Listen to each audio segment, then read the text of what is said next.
Brittany goes on to say, my understanding was our nervous system first feels sensation or impulse, then the emotion, and then response. Is there a way to treat the body gently so that sensations come back into the window of tolerance and don't trigger one deeper into shutdown? Thanks for sharing your thoughts. So this is kind of how I understand the sequence of neuroceptive state shifts to be. There's a neuroceptive detection of safety or danger. And this is like unconscious brainstem level stuff. So we neurocept safety or danger from the environment. Then there's a neuroceptive shift up or down the polyvagal ladder. If there's a neuroceptive shift of safety, we go up the ladder. If there's more danger detected, neurocepted in the environment, we go down the ladder.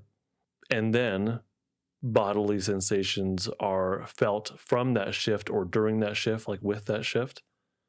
And then an impulse follows, or maybe happens simultaneously. I've kind of conceived it as following the sensation of the neuroceptive state shift, but maybe it's simultaneously. I don't know how important that is, but it seems to me that when we work backwards in therapy, that someone will first feel a sensation and then feel the impulse that is like connected to the polyvagal state.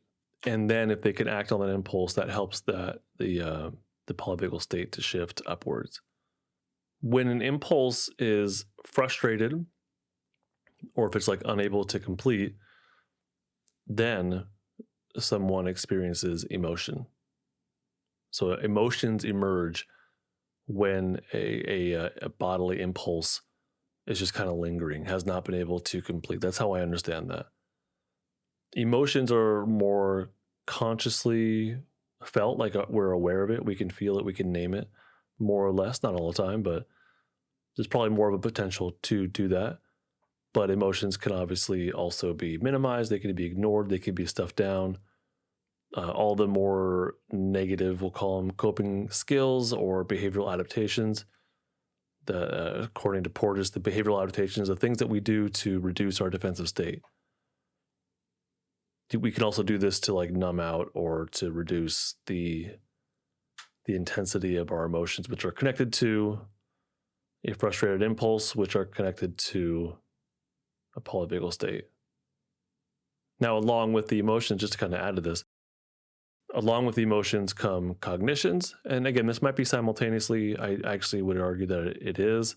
So we have that state shift, we have the impulse, we have sensations, but along with that or after that come emotions and changes in cognition. These both stem from cognitions, and emotions both stem from the stuck state impulses. And emotions and cognitions both reinforce the stuck state as well. So when you are stuck in a shutdown state, and maybe you have an impulse to reduce stimulation and to be alone maybe, and to hide until it's safe to come out maybe.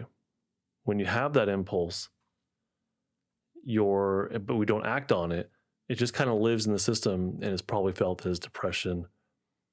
And the feelings are sadness and a lack of happiness, a lack of connection, feelings of loneliness.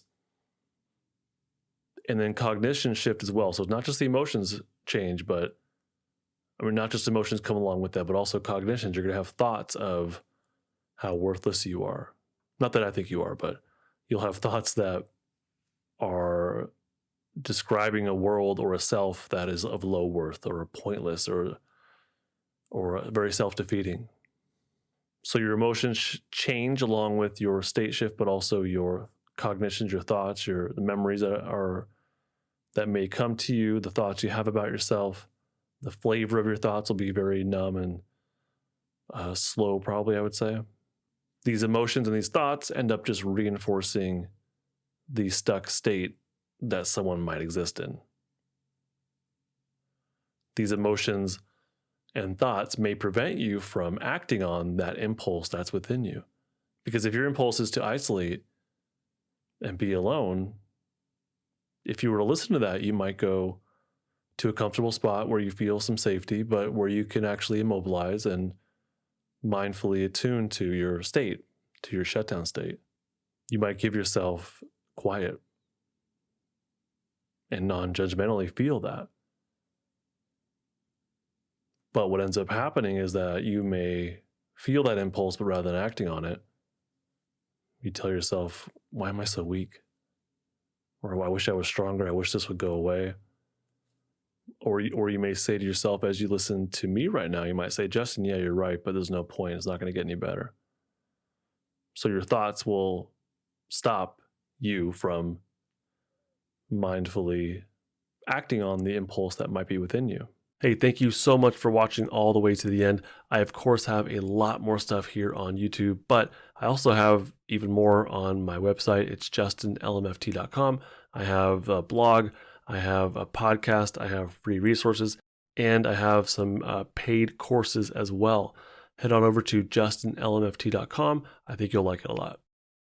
This and other content I create is not therapy, not intended to be therapy or be a replacement for therapy. Nothing in this creates or indicates a therapeutic relationship. Please consult with your therapist or seek for one in your area if you are experiencing mental health symptoms. Nothing should be understood to be specific life advice. It is for educational and entertainment purposes only.